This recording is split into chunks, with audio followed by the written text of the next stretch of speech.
Good evening and welcome to Black and Blue, Policing While Black, presented by the Worcester Black History Project and Worcester Historical Museum. I'm Debbie Hall, founder of Worcester Black History Project. Tonight's program is possible with signature support from the Worcester Railers Hockey Club. This evening's presentation is brought to you by the Worcester Historical Museum in partnership with Worcester Black History Project again. Worcester Black History Project, founded in 2018, recognizes and celebrates the experiences of Black people in Worcester and the surrounding area. Worcester Black History Project and Worcester Historical Museum encourages the preservation and sharing of history through scholarly education, educational outreach, and programming such as tonight's virtual program. Tonight's conversation, Black and Blue, Policing While Black, will examine the double consciousness of being a Black police officer. We will use the idea of double consciousness to frame tonight's discussion, i.e. being a Black police officer for an institution that is seen as racist and dangerous to the Black community. Double consciousness is a term coined by W.E.B. Du Bois, an American civil rights activist, leader, Pan-Africanist, sociologist, educator, historian, writer, editor, poet, and scholar, who was born and raised in Great Barrington, Massachusetts. Double consciousness describes an individual whose identity is divided into several facets. As a theoretical tool, it reveals the psychosocial divisions in American society and allows for a full understanding of those divisions. Du Bois's focus on the specificity of Black experience allows for challenging injustice in national and world systems. We have assembled a knowledgeable and experienced panel for tonight's program. Local historian Dr. Charlotte Holler is professor and chair of history and political science at Worcester State University. Her academic interests include women's studies, African American history, the history of the American Revolution, and the history of food. From the national perspective, Professor Hernandez Stroud joins us from the Brennan Center of Justice at New York University School of Law. After we hear from Dr. Holler and Professor Stroud, we will frame tonight's discussion with a few guiding questions. As this will not be a live Q&A, please enter your questions in the chat box as you think of them, and I will queue them up for our speakers and panelists. Our topic is an interesting one. It could easily warrant more time for answers, but this conversation is limited to 1 hour. My co-host, Sienna Ablar, joins me as a senior at Holy Cross College. Tonight's panelists include Shanette Hall, St. Louis police officer and Ethical Society of Police board member. We also have Clarence Manson III, Philadelphia police officer. Sonia Pruitt, former captain at the Montgomery County, Maryland Police Department and former president of the National Association of Black Police Officers. Sergeant Heather Taylor, St. Louis homicide detective and Ethical Society of Police president, who will be joining us shortly after. Albert Toney III, former Worcester police officer. It is now my pleasure to introduce Dr. Charlotte Holler, who will provide us with some historical context for tonight's discussion. Thank you. So today I'm going to be talking about the history of the police, especially up to the 1970s. Before I get into that, though, I want to make it clear that I'm speaking from a sense of shared complicity, a sense of shared struggle to make the world better, both the bigger world that we inhabit as well as the smaller workplaces that we work in. So we're talking about the police today, but I want to say that universities where I work have also been part of this broader American project of criminalizing Blackness, including in history departments writing racist histories that justified lynching, for example. So in that spirit, I am honored to participate in tonight's discussion, and I'm grateful to the Worcester Historical Museum for hosting this discussion tonight. So when we think about the origins of policing in the United States, there's basically two streams we want to think about. One is Southern and one is Northern. So I want to talk about those. I want to highlight some specifics about policing in Worcester, Massachusetts.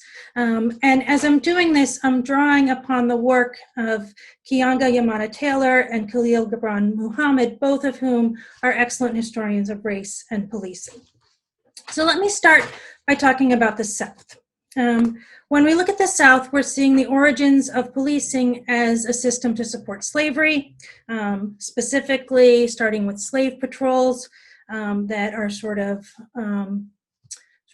legal vigilante gangs to enforce slaves who are in the wrong place at the wrong time.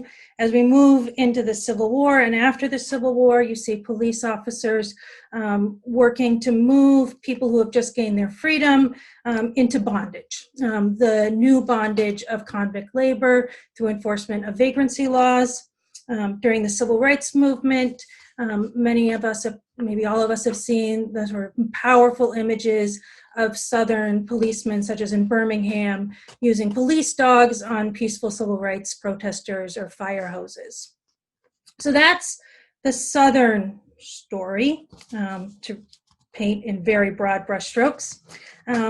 But there's also a Northern story. And in Massachusetts especially, I think we like to think that the Southern story doesn't have anything to do with our story. And I would argue that that is not true. But Northerners do have their own history of policing and police forces that we need to grapple with, and the South is part of that broader stream. So in Worcester and in the North more generally, the origins of policing are about patrolling the lines of who belongs and who doesn't belong in communities, insiders and outsiders.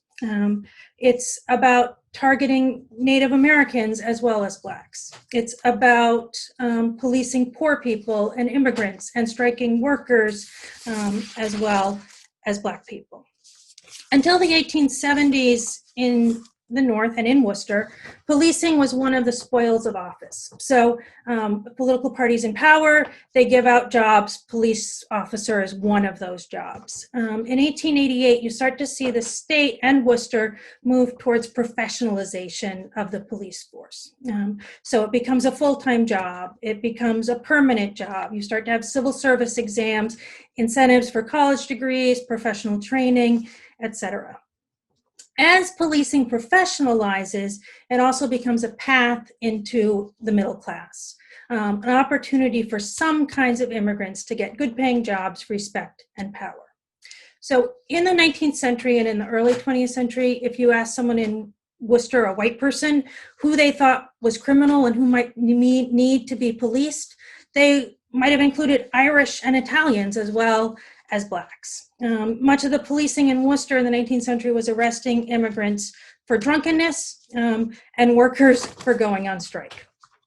In the first half of the 20th century, in the words of Ira Katz-Nelson, affirmative action was white.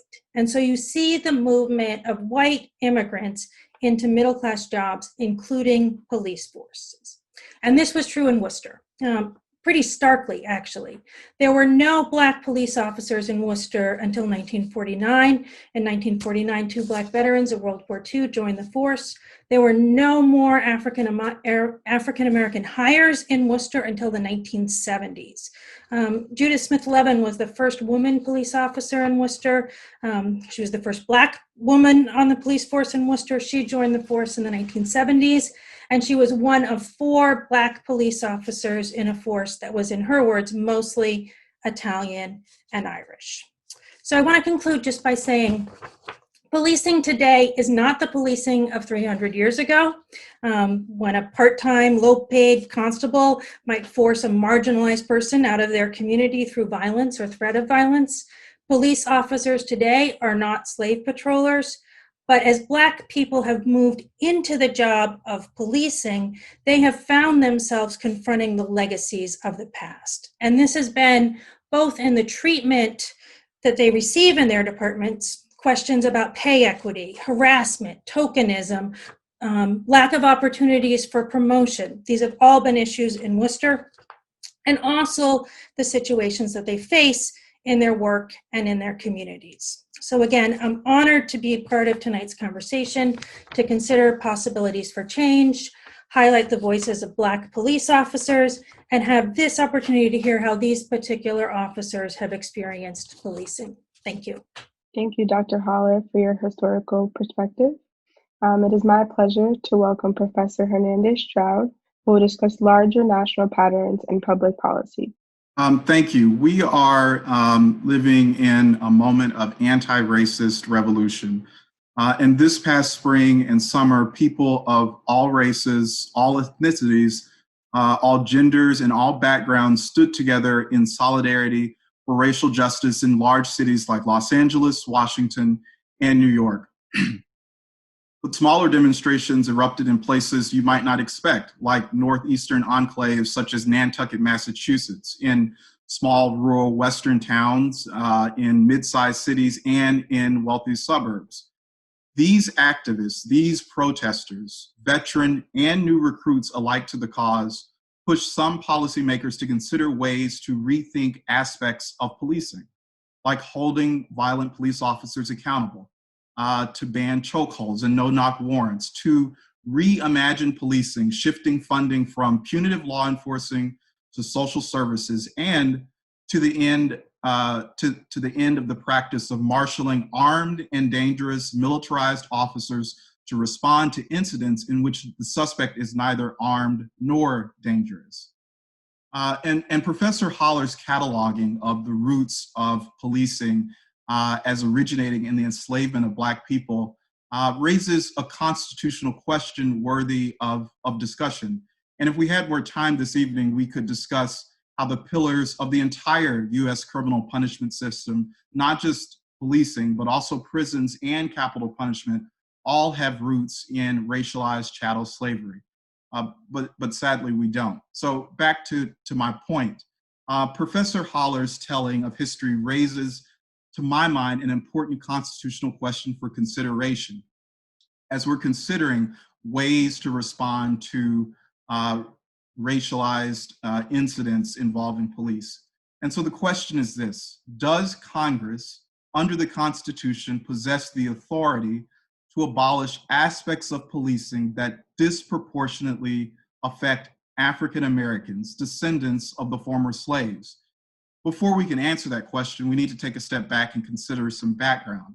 After the Civil War in 1865, Congress sought to make citizens of the former slaves, and they did so by ratifying 3 amendments to the US Constitution, which I'm sure everyone's familiar with. The 13th, abolishing slavery; the 14th, guaranteeing equal protection of the laws to all persons, including the former slaves; and the 15th, prohibiting discrimination on grounds of race in voting.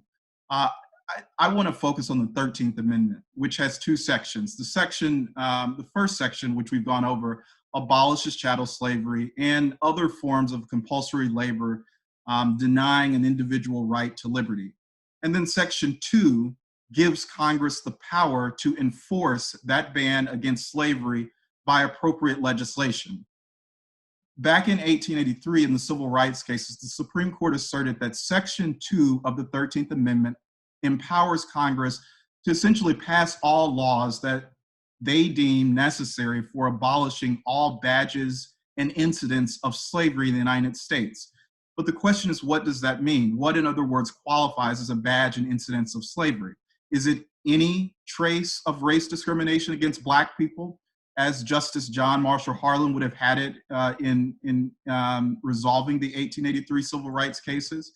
Is it something less, pertaining perhaps to public laws that discriminate against Black people?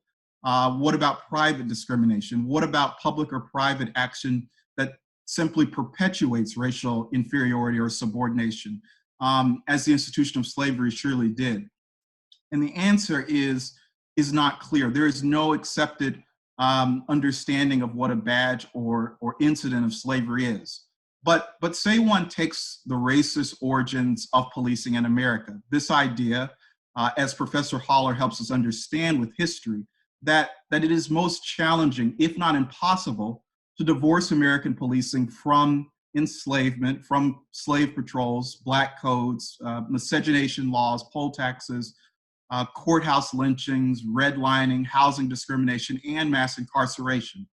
So you have that, and say you look at the many disparities resulting from policing today, like those in pretextual traffic stops, officer-involved assaults, and killings of suspects, stop and frisk, drug search warrants, and excessive force. And you put those together and you ask, is there enough there in history and present practice to say that Congress can use its 13th Amendment powers to reimagine modern policing, to impose on police departments changes? The answer, I don't know. But what I do know, and to close, is that this moment of racial awakening that's sweeping our country and even our planet is not just because of one rogue officer, and it's not just because of a few bad apples. Millions of people across this country, to the contrary, have awakened to unjust racial patterns in policing. And what the people want is a democracy that works for everyone, in which there is justice, fairness, equality for all people. And that concludes my remarks, and I'm really excited to hear what the other panelists have to say. Thank you. Well, thank you, Professor Stroud, for that, and Dr. Holler. So I just want to jump in with this dynamic panel we've put together of former police officers and definitely folks who have done a lot of work in the area of racial justice.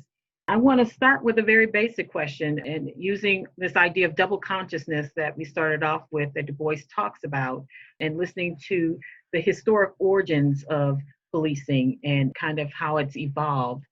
I want to start with Worcester's own Al Toney and just ask the questions, and I'm going to ask you to keep your responses to 2 minutes. I know I really want to hear everything, but we are time limited. But to talk a little bit about, why did you become a police officer? Okay. Is it 2 minutes or 1 minute? Well, if I give you 1 minute, will you speak 2 minutes? I'll speak 1.5. Okay. There you go. I became. Thank you for having me here today. Thank you, everyone, and it's a pleasure to see all these other wonderful people here and all these other Black law enforcement officers here. I need to see that. So. Anyways, I became a police officer because I come from a law enforcement family. My father actually was one of the very first African-American Black police officers, state troopers actually, for the Massachusetts State Police. And his experiences and watching him develop and grow as a human being and learning from his experiences were amazing. When he first started off on the Massachusetts State Police, and when he was in training, they stopped his first night out and they were going to eat at a Howard Johnson's, and his sergeant and the other officer went in and eat, and he said, "We don't eat with niggers." And my father stayed outside and they went in and ate. So seeing him evolved in those stories, but what I saw growing up as a kid was my father was very respected. I had never seen a Black man be respected in the community like they respected this big Black state trooper. So I saw that. I became a police officer. My younger brother became a Connecticut state trooper. My aunt became a Worcester police officer. My uncle became a Massachusetts state trooper. Because of the path my father started, his family then joined in. And my father not only worked hard there, but he recruited other Black men and women and Latino and other people of color to join the force. And he mentored them before they got on and off. I enjoy helping people, and when I got on the police force, which I didn't intend to do, I took a test for the fire exam for the post office and for the police. I passed them all, I got accepted, and I joined, and the decision was made because of the path and because of the life that I lived with my father. Thank you so much. Captain Pruitt, can you tell us a little bit about what your story in becoming a police officer? I don't think my story is very exciting. I went to college because I thought I wanted to be a doctor, and then I wanted to involve myself in research, and neither of those panned out because I realized I didn't have that kind of patience Funny, huh? And so I ended up working for the U.S. Postal Service Inspection Service as a data analyst. And that's where my love of law enforcement came from, although my father was already a police officer. So I did not get that from him. I got it from watching other people do what they did in law enforcement.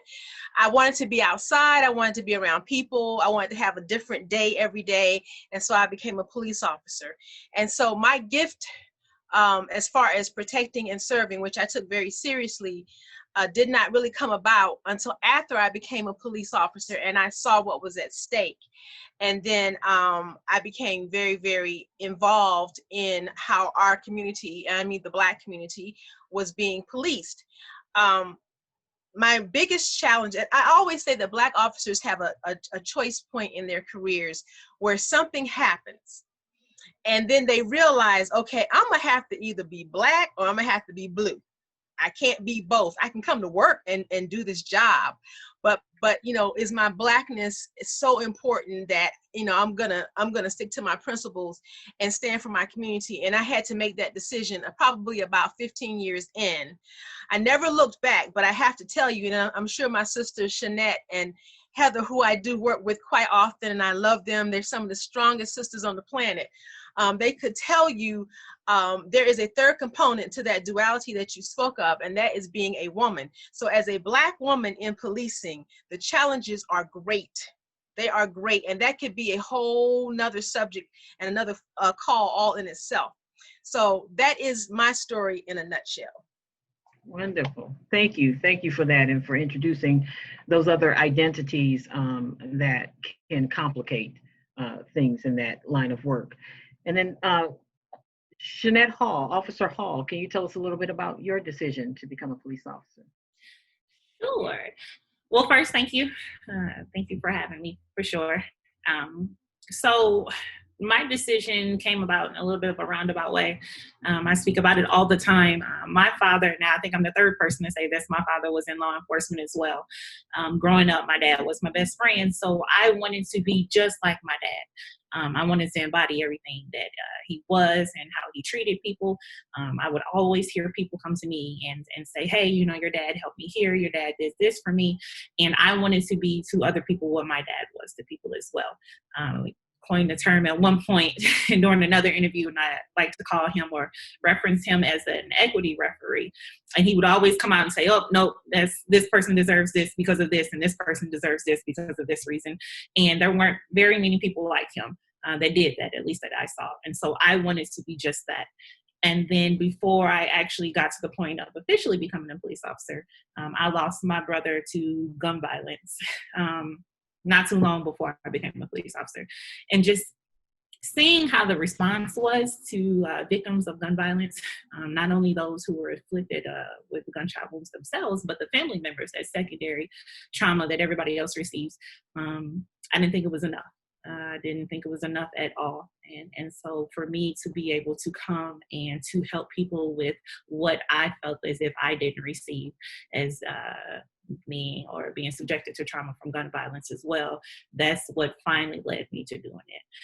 What kept me being a police officer, because this job ain't for everybody, I would say that, but what kept me being a police officer is you see those same injustices, the ones that people see and they protest about, they speak up about, they become politicians about to change policies and laws. We see those same things. And one thing that police officers always like to say is, and a lot of people actually, if not me, then who? So if I don't stay in this same field and work from the inside out, then who will? So that was the reason I became a police officer. And then that is also the reason I remained a police officer, because many do not stay in this field. Wow, thank you all. Thank you so much for that. And I'll turn it over to Sienna. I wanted to ask Al Tony first. What is your reaction to the recent protest? Officer Hall made a good segue into this regarding the injustices and the trauma being experienced currently. So we're wondering, what is your reaction to the recent protests? Okay, my reaction, I have many reactions, and I'm not surprised. It's long overdue. I'm sad. I'm troubled by so many of it. it is so necessary that we have protests. And I think what has happened in America, in the United States, is that there was a whole section of time where we haven't had continuous protests in our country. So I think there's generations that don't really remember the protests from the past. So it's changed, and what's changed is technology has changed around it. With this technology, we now have people who are infiltrating the peaceful protesters, who are pretending to be peaceful protesters, and are putting the blame on the peaceful protesters. And we have the divide, from the president on down. But I also think that law enforcement and the police really, in a nutshell, need to get over themselves. They're upset in a way, people don't like them. Get over you're acting like a child. You have had a few years of people not liking you. We have had over 400 years of people not liking us, of people oppressing us, of people doing so many things. So law enforcement is not prepared right now for people not to like them. The other part of this, it's not just about the likability. It's about power and money. It's about talk of defunding the police, okay? If they defund the police, they're losing money. If they lose money, they lose power. If they lose power, they lose influence. So, and the other part of it is change. From the law enforcement perspective, change is always hard. And it's easy to just continue to do the things we do as long as nobody bothers us. Change is necessary, and it's going to be hard. Some people are going to leave. Go ahead, leave. We don't need you. The community doesn't need you, and we don't want you. Times have changed for policing around that. Thank you for that. Sergeant Heather Taylor, thank you for joining us. I introduced you earlier. I mentioned that you'd be joining us briefly after. And I'm curious as well, your reaction to the recent protests. I think that my reaction is that I'm proud. I'm proud of people coming together to stand up, because people were essentially sick and tired of being sick and tired. And we have been fighting this fight for so long. And so often it has been Black and brown people in the street protesting. And when George Floyd had a knee in his neck for 8 minutes and 46 seconds, I think people from different demographics saw what it's like for so many in our community, especially Black and brown people, Native Americans as well. That's a demographic that doesn't get a lot of attention for what's happening with them as well when it comes to their deaths and homicides at the hands of law enforcement. And I'm proud, and I refer to them as, nonviolent and violent protests, not for violent protests. You have to be disruptive when you're protesting, because we're talking about our life. We're talking about life. And the people who are dying, they look like us. They are Black and brown people. The majority of them they're being murdered, they're being shot in the back, and people are tired. And I'm proud of people coming together to do it. I'm not happy with violence. I have a disdain for violence. However, I understand why we are protesting. I'm glad it's happening now. I am, I can't wait till I can retire so that I can go out there as well. Thank you. And Sonia Pruitt, same question. What is your reaction to the recent protests? I think I don't want to repeat what everybody else has already said, but that's my reaction to the protest. And, I was recently asked about what was going on in Wisconsin. And what is the most troubling to me, and I hope I'm not getting too far ahead, is the vigilantism that one of our esteemed guests spoke about very, just really briefly earlier. That is also not new. There have been white vigilantes since the beginning of what we know as formalized policing in this country. What's disturbing to me is that it seems like we are headed backwards.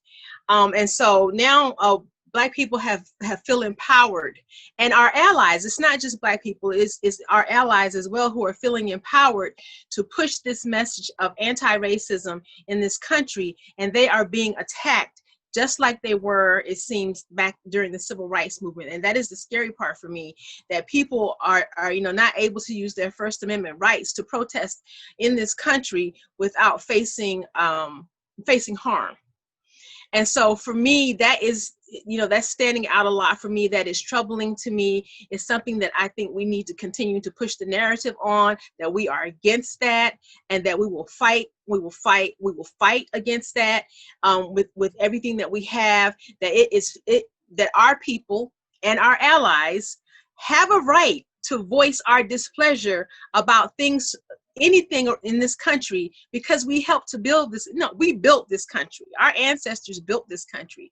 And so America is ours, as well as anybody else who lives here. And so we get to talk about those things that are displeasing to us without having to be harmed in any way. Thank you, Sonia. I'll pass it over to you, Deb. As you all know, there have been calls to defund the police, and I'm interested in knowing your thoughts about that. And do you think transformational reform is possible? So I want to start with Officer Manson from Philadelphia Police Department. If you can answer that for us, what are your thoughts around the call to defund the police? Hi, how are you? Thank you for having me too. Hello. I think it's very, very necessary, and it's long overdue. So like for Philadelphia, we're the 4th largest police department in the country. So we have a crisis intervention team. So just dealing with the mentally ill or even juveniles, we have one center, and it's like 4 people available anywhere from 4 p.m. to the next morning at 8 a.m. And they're responsible for a city of 2 million people. And that isn't fair to anyone. And you have cops who are overworked, and I'm not going to say underpaid, but understaffed, going out trying to deal with these people, and then a lot of them don't even know the culture, like, in a sense. So the defunding is needed. Like, we definitely need a crisis intervention person in every precinct, what we call them districts here, that can go out, that work hand in hand with police officers, because you don't need to have necessarily a gun in every situation, because whenever you involve an officer, there's always a gun in every situation. So that changes the dynamic. But so many people can be talked down, and we need more training and hands-on sometimes to see how it's done, because the practices can trickle down from someone who's a bad teacher or a field training officer. Now he's taught an entire platoon of cops bad tactics and bad procedures. Where if you have someone that is absolutely a professional and knows how to deal with it, you can, in a sense, for lack of a better term, talk someone off an edge. Like, everyone, you don't need a forceful hand, and a lot of it comes with patience too. But the defunding is absolutely needed. Like, you can shift a lot of the funds over. I know cops don't like getting their overtime cut into, but it can be shifted. Like, the money can go elsewhere. That's my piece on it. Wonderful. Thank you for that. There's another piece of this. Do you believe in part of the call to defund the police is reallocating resources, and that calls for some type of reform in the way policing is being done? Do you think it's possible for policing as we know it today to be reformed? It is, but I think it's going to take a while, because a lot of police officers, my white colleagues, have a problem understanding that a lot of the policies that we enforce are racist at its very root. So us enforcing racist policies, that had to go all the way up the chain to our state government and federal levels. Like even like the weed laws, some is that, or for you that live in a big city, clearing a corner, telling some kids that they can't stand on a corner. I've been a victim of that myself, being from North Philadelphia, and I just remember how that felt. Like, you telling me I can't stand here, but my suburban counterpart that doesn't look like me can gather and do what they want. Like, you're not enforcing these park rules. You can't be in the park after 9 p.m. and I'm getting searched and everything. So it sucks, but it has to affect the people that's making the laws before it can really change, because they still looking through a window, and on a porcelain high seat. They don't think that it doesn't affect them. So they have to understand that resources is going to change everything. You can't, like the old law and order, locking your way up out of a problem. You can't arrest your way out of these issues. And that's proven that it's never going to work.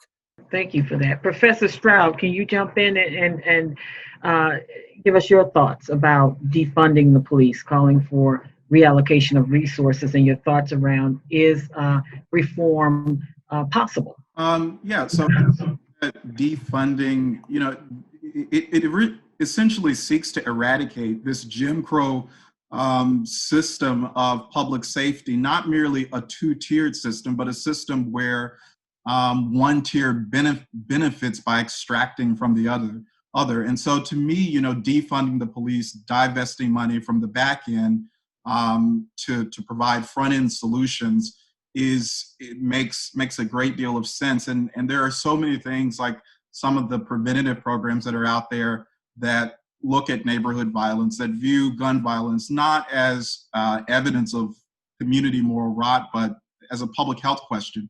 And those preventative programs, like Cure Violence or Save Our Streets in cities like New York, have actually had success in reducing and preventing gun violence without inflicting more violence on communities that they claim to protect.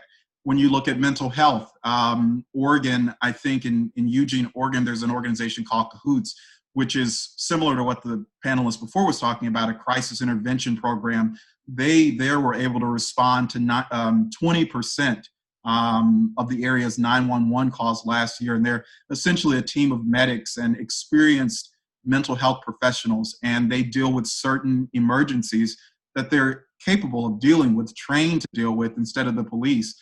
And I mean, you can look at drug abuse, and you can look to countries like Norway, Germany, and Canada, where drug users can go to a safe injection site and use in regularly medicated, supervised, and sanitary centers.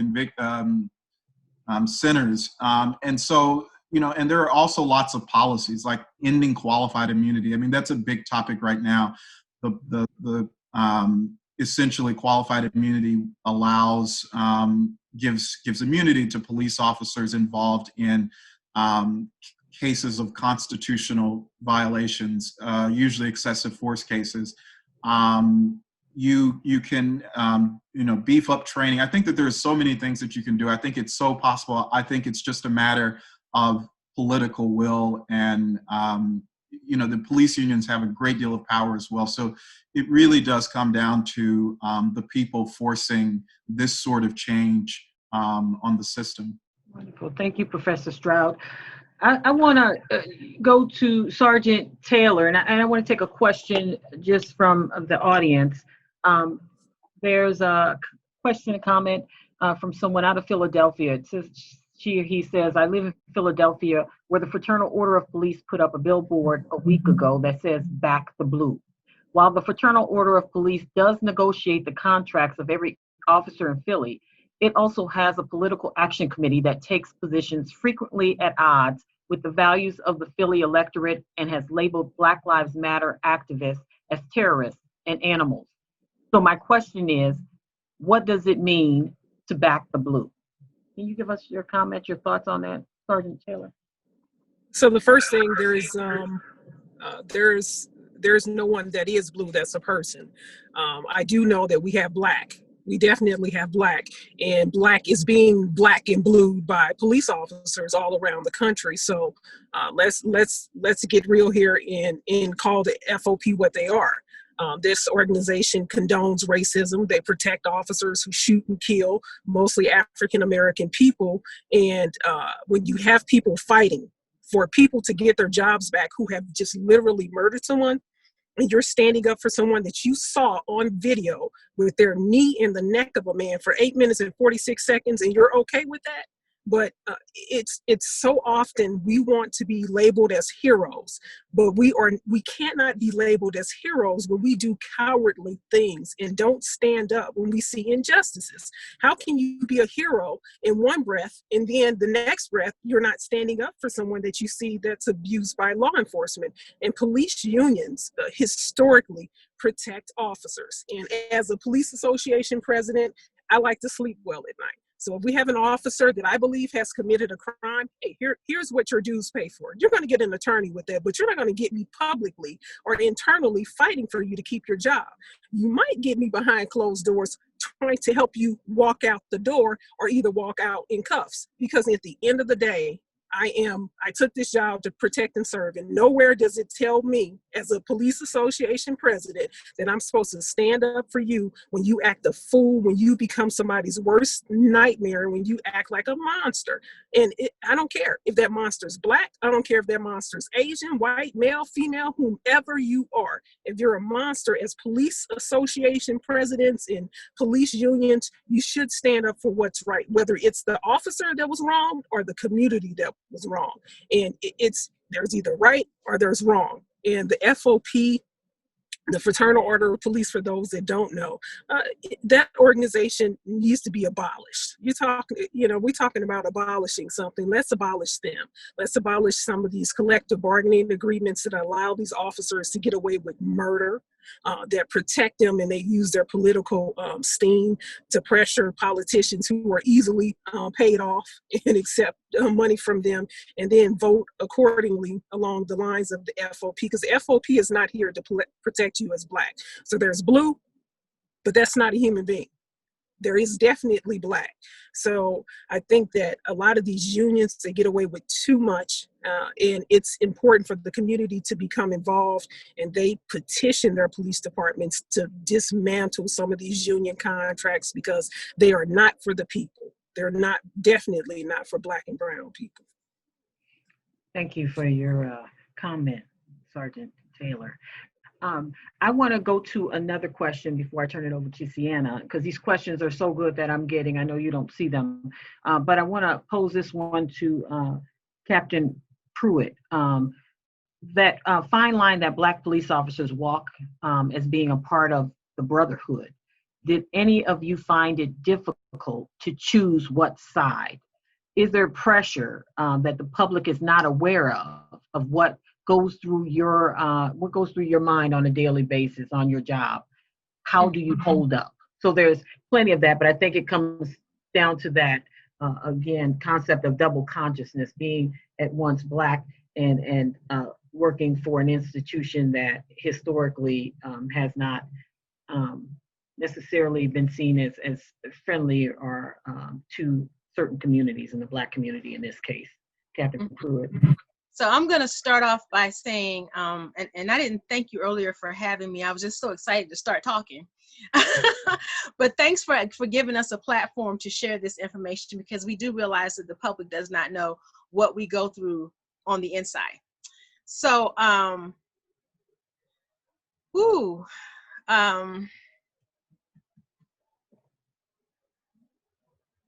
sorry. Had a moment. It's tough. There was a period during my policing career where my husband was threatened with bodily harm because of my outspokenness and because he worked as a diversity trainer for police officers. I watched as some of my fellow officers looked up my address in the computer. It's called NCIC. I won't go into the big explanation. It's a big national database, which is against the law. You're not supposed to use it for personal use, but they were looking for my address. So I don't know what they were going to do coming by my house, but who knows? I'm pretty sure I was denied promotion. I listened as my peers talked about my fellow officers who were Black, called them codes. That was the nickname for Black officer, codes, as in Code 1, which is a designation for Black people in my police department at the time. So when you hear Black officers tell you about these experiences, they are real. There's more than just microaggressions. They are extreme trauma. And yes, it can be very difficult to make a decision whether you're going to take the easy road or whether you're going to take the road that you know is going to be fraught with danger and obstacles. And so when you make the choice, because Sergeant Taylor said it best, you can't erase your Blackness. And this thing they're talking about right now about blue racism, I don't know what that is, because blue is not a race, it's not an ethnicity, it's not a skin color. It's just a way of being a weak victim, in my opinion. But when you're black, you're black. I was raised as a black woman. I was raised as a strong black woman. I attended Howard University, the blackest of blackest places that you could ever go to learn about your blackness. And then I become a police officer, and you're saying to me that you don't think that I am worthy of being there.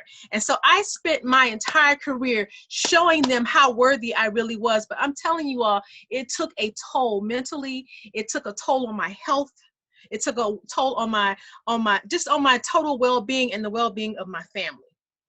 So when people talk about what are the black police officers doing, there are some who've taken the easy road, and we pray for them and we try to bring them in the fold. But there are those of us like a Sergeant Taylor and a Shanette Hall and me who are working very, very, very diligently inside our police officers to make it right for our communities and for equity for everyone. And I'm sorry I'm gotten so emotional, but that is a really deep question for us, but thank you.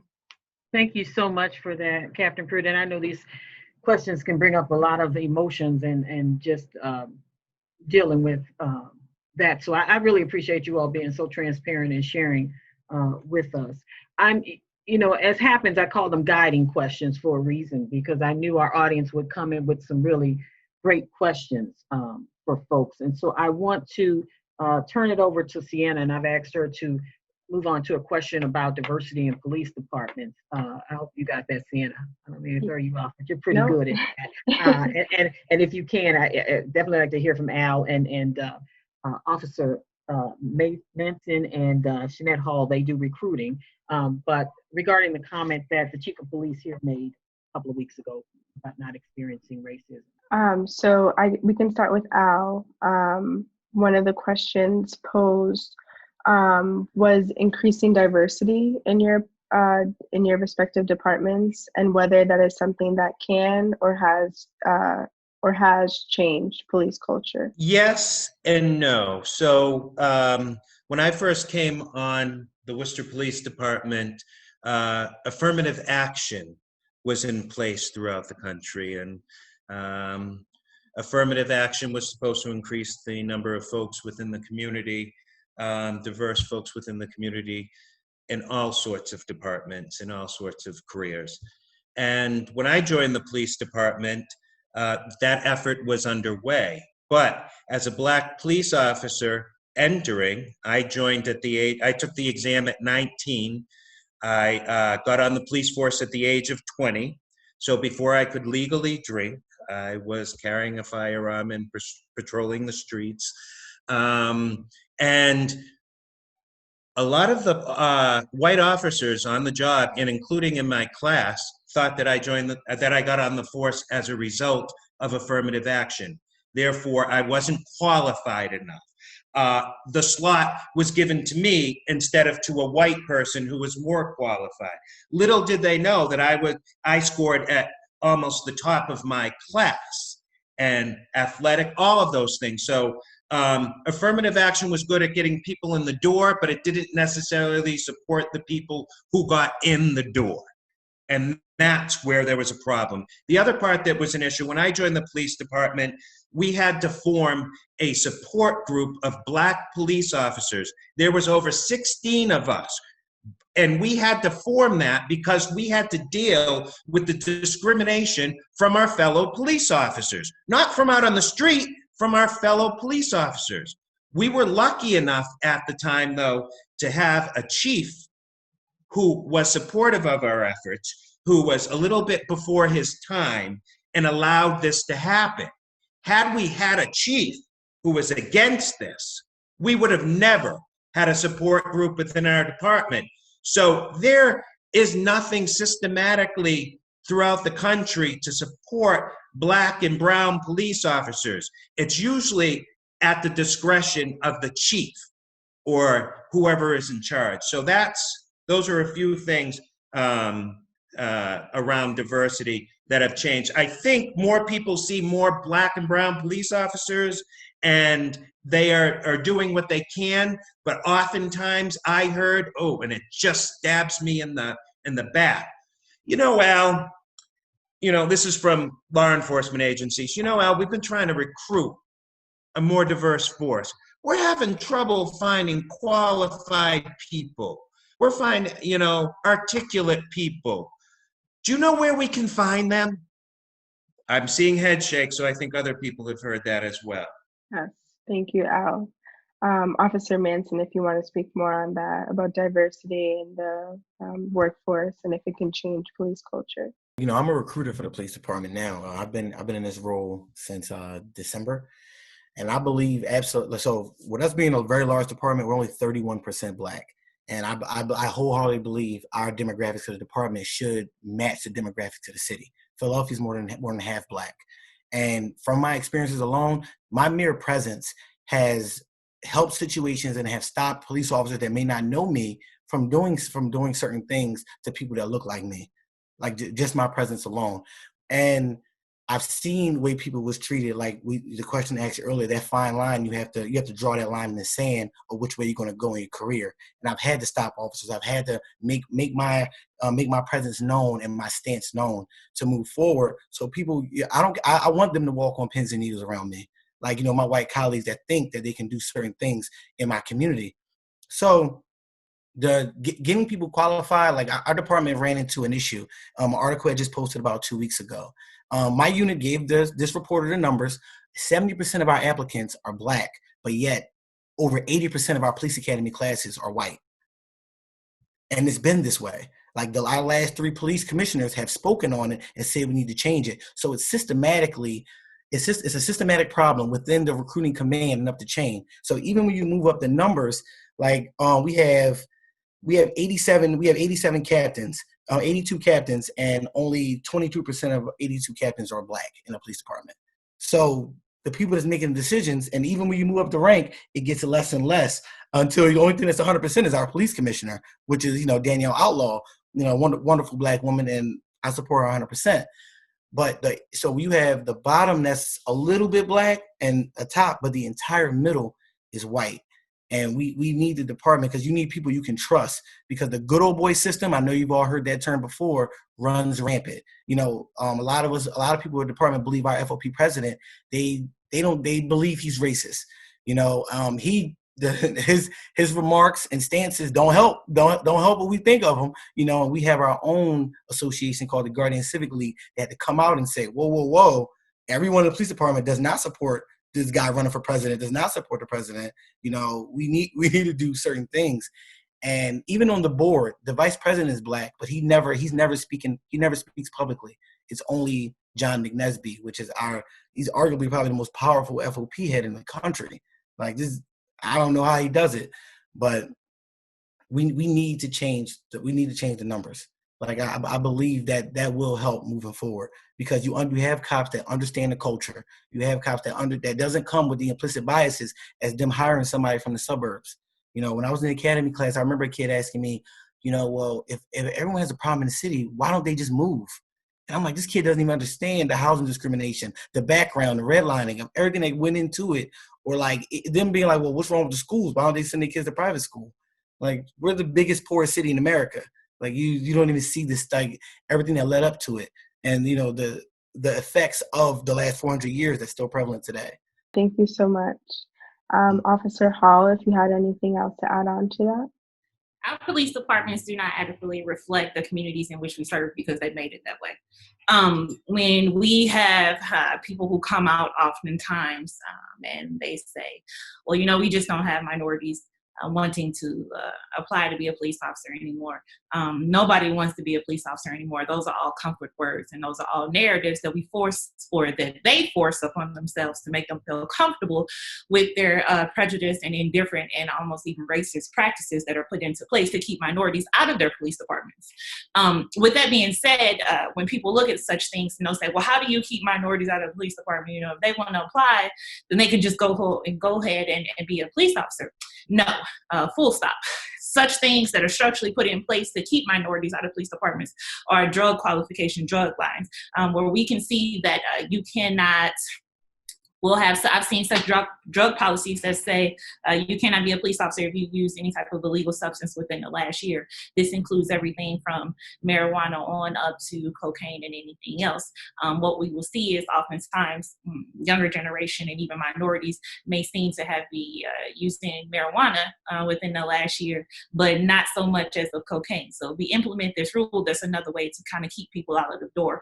What we'll say is you cannot have a long history of traffic citations that you have received. But what we do know is that many populations or many areas that are filled with minorities are over-policed and underserved. Therefore, when they're over-policed, you see them receiving more citations than anybody else in your suburbs that Officer Manson or Captain Pruitt spoke of.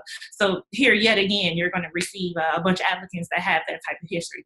We'll see applicants that, or police departments that say, well, you need to have a 4-year college degree to be in order to be a police officer with us. All of us can't go to college. All of us can't afford to go to college. All of us didn't have the opportunity to go to college. All of us need to, or many of us, not all of us need to go out and get a job and support our family for a number of other reasons as well. So all of these things that are put in place are put in place to keep certain people out of the system. And this is one thing that we have to look at and we have to attack and address. So even with, if we want to begin to change and speak about diversity, that's where it has to begin. And then and once again, we'll have departments that'll come in and they'll say, yeah, we want a diverse police department. But once we have people get into the police department, we have no inclusionary practices. We have no equitable practices put in place to even keep the minorities there either. So once they do get in and are subjected to a lot of those things, some of those things Captain Pruitt spoke about, us being subjected to, it's horrible that we have this similar struggle amongst, I've heard the same story from Captain Pruitt and Sergeant Taylor, and I wish I didn't share this struggle with them, but I do. We've all been put in that place where we've been out there to defend ourselves because we were Black. Even as Black women, this is a struggle that we have because we are not included. So even employees are always going to be your best asset. So if your own employees do not feel included in their police department, what makes you think those employees are going to go out and try to convince other people to come in? So it's a little bit of a double-edged sword or triple, or however it is that you want to look at it. But I do not believe whatsoever that departments are truly worried about their diversity numbers. I heard Officer Manson say, what, you all are 35, 40% Black? Heather, what are we looking at here in St. Louis? Nowhere close. So a lot of people won't want to change. Thank you. Thank you so much to all the panelists. I'm actually going to end it off with Dr. Holler. She began our presentation with a historical perspective, and she is going to end it. My question for you, Dr. Holler, is what is required to actually achieve systemic change? So thank you. That's a big question, and I'm not going to be able to answer it fully, but I do want to just draw from some things that have been said tonight and that I'm thinking about after listening to the panelists. So I want to start by talking about affirmative action, which I think was necessary. I think many of the panelists have talked about basically Black people wouldn't have gotten hired if it wasn't for affirmative action and the continued resistance to hiring Black officers. So it was necessary, but it wasn't sufficient. And I think part of the premise of affirmative action has been get people in and then they can make the changes that need to be done. And so in some ways, right, you're trying to bring in good people, but not deal with the problems. And I think if policing is going to change, and I think a lot of panelists have alluded to this, there needs to be a change, not just in bringing Black people into the force, who tonight have spoken really eloquently about a different model of policing than one that's practiced, one that I think the language I've seen used and I've sort of heard and echoes is moving from being warriors to being guardians, that you're coming into policing because you want to help people and help communities, that needs to come to the fore. That's not going to happen, I don't think, under today's system. So it's not just about supporting good people, it's about tackling significant systemic problems. The other thing I would say is policing has largely been a local institution. And I think part of what people have seen this late spring and summer is that policing actually has systemic problems. So like just in rapid succession, right? Like you're seeing things happen in New York, in Minneapolis, in Buffalo, in Worcester, in Kenosha. It's not like, oh, it's just that one city that has a really screwed up police force. This is happening systemically across the United States, and it's part of a theory of policing and a means of policing. And I was really inspired by what Professor Stroud had to say about the possibilities, because this is a systemic problem, of looking to federal solutions, something along the lines of the legislation that came out of the civil rights movement. So whether it's new policing legislation, rethinking policing from a federal level, the one thing that seems, really problematic is allowing police forces to set the terms of what reform is going to look like. That has to come from the outside to support the people who are doing good work, but also, the bad apple model, I don't think is a helpful one. Or if we understand what bad apples do, which is ruin everything, then there has to be a more systemic approach to really revolutionizing the way that we think about policing. I guess the last thing I want to say is that the issue is not policing, the issue is racism. And policing is part of the problem of racism in America, and fixing policing will be good, but it won't do enough if we don't attack other issues as well in other institutions. Thank you so much. Thank you all. I think we can all agree that this topic of policing while Black, this double consciousness, we can go on forever, and these topics need to be addressed. But unfortunately, we were just limited to an hour. But in hindsight, at least we were able to talk about these things openly. And I encourage you all to discuss these things further within your own respective workplaces. So we are very grateful to our speakers and panelists for this thought-provoking look at policing while Black and the double consciousness of being a Black police officer. If you would like to be in touch with any of tonight's speakers, we have included their contact information. And it is now my pleasure to introduce Bill Wallace, Worcester Historical Museum's Executive Director. Good evening. It's my pleasure on behalf of the museum to thank you all for joining this evening. Our distinguished panelists, those great voices, our historians, Sienna and Deb, for moderating this program. It's a really important program for Worcester Historical Museum, but it's a more important program for all of us as community. So we're really grateful to all of you, and I encourage you to be in touch with these speakers if you need to, or be in touch with any of us. But I really want to thank the National Endowment for the Humanities, which has allowed us to have conversations like this, like Exploring the Human Endeavors, the program that supported this, or the Worcester Together Fund, which is a response to COVID and a joint effort of the Greater Worcester Community Foundation and the United Way of Central Mass in a partnership with the City of Worcester, Mass Humanities, which provided funding through their support from the National Endowment for the Humanities and the CARES Act. The Railers, the Worcester Railers, and the Massachusetts Cultural Council, which is one of the critical organizations in the Commonwealth of Massachusetts, promoting excellence, access, education, and diversity throughout the arts, humanities, but also the entire community. And conversations like this one's and programs such as we will be scheduling in the future in this partnership with Worcester Black History Project, it's really important to come together and have these conversations and talk about incremental versus transformative change, and how do we realize true change? What does that take? And what has been our past and what is our future? So it's the role of Worcester Historical Museum to share these stories of our past, and our past could be yesterday, it doesn't have to be 200 years ago, to help us understand the present, but also to shape our collective future. So thank you for keeping history alive, all of you, today, tomorrow, and for future generations. The question for all of us tonight and for tomorrow and every day in the future is, how do we together apply the lessons of the past and the present to shape a safe, nonviolent, socially just, and equitable, as well as responsible, tomorrow's America? So I thank you again for joining us this evening.